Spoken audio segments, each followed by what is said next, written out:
O Sheikh Mohammed do Dubai confiava que este projeto, o Al Arab, converteria o seu país de produtor de petróleo em destino para turismo de luxo. Mas existiam dúvidas quanto à altura da ilha.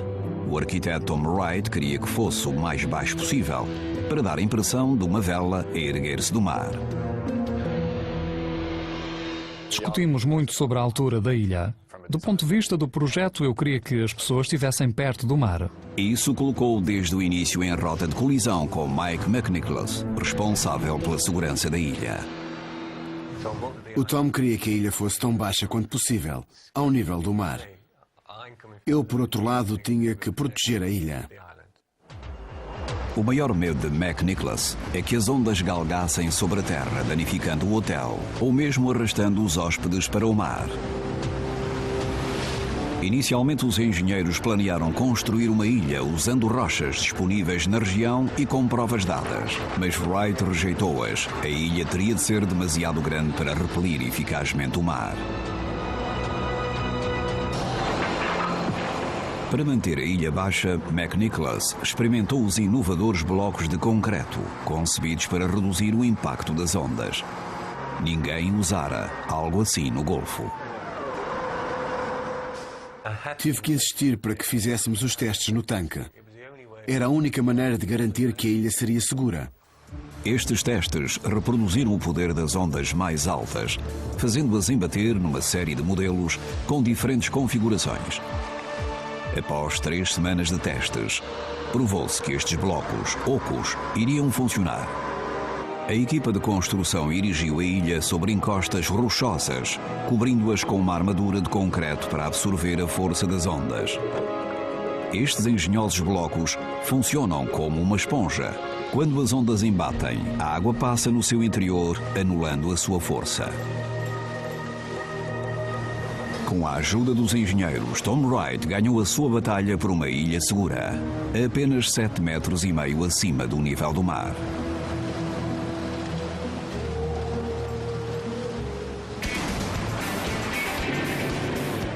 A equipa começa a segunda fase da construção.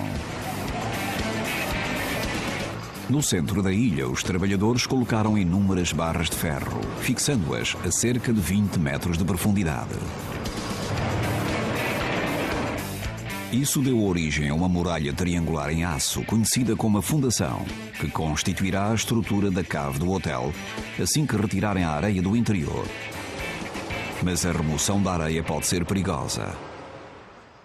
Este era um verdadeiro desafio para nós, que nos tirava o sono, 7 dias por semana.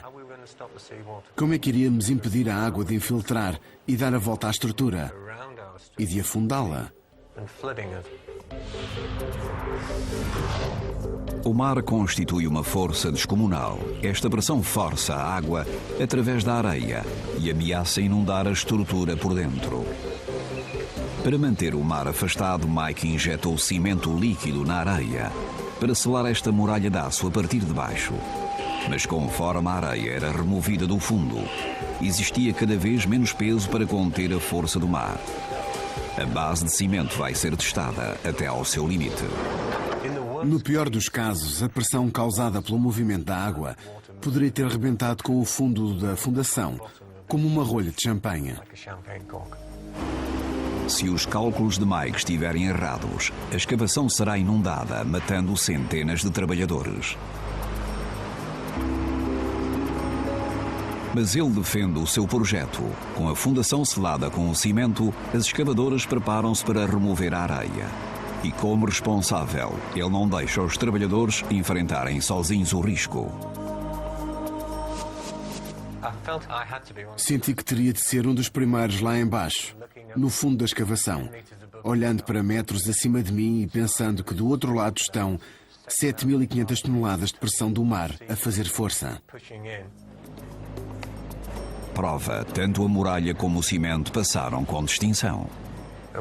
Provavelmente um dos momentos mais altos da minha carreira foi quando estava na escavação. Olhei em redor e vi que a fundação estava a vencer o mar. O meu projeto funcionou. Novembro de 1995. A ilha artificial para o hotel mais alto do mundo. estava agora completa. A equipa de construção inicia a terceira fase deste projeto único, a fundação. Qualquer arranha-céus precisa de uma vasta base, mas a localização do Burj Al Arab apresenta um desafio suplementar. Nunca antes havia sido feito nada assim em terra conquistada ao mar. Estamos a falar de uma torre com 300 metros de altura, numa ilhota artificial de 6 metros, no Golfo Pérsico. A equipa que procura um fundo rochoso perfura o solo, mas mesmo aos 180 metros de profundidade, não se depara com rocha sólida. Isso torna o seu trabalho ainda mais difícil, mas os arquitetos insistem obstinadamente. Uma pessoa normal pensaria que éramos loucos em construir algo em cima de areia, e ainda por cima no meio da água.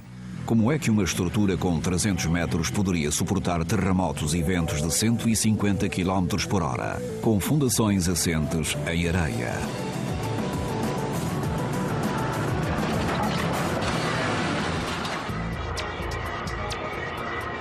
Numa ilha artificial a 270 metros da costa do Dubai, os trabalhadores estão a preparar a fundação para o mais alto hotel do mundo, o Burj Al Arab. Porém, não existe solo rochoso no local capaz de suportar o arranha-céus. Porém, os arquitetos têm um plano.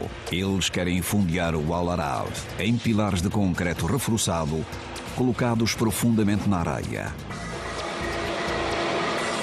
Mas o que é que irá impedir a estrutura de se afundar?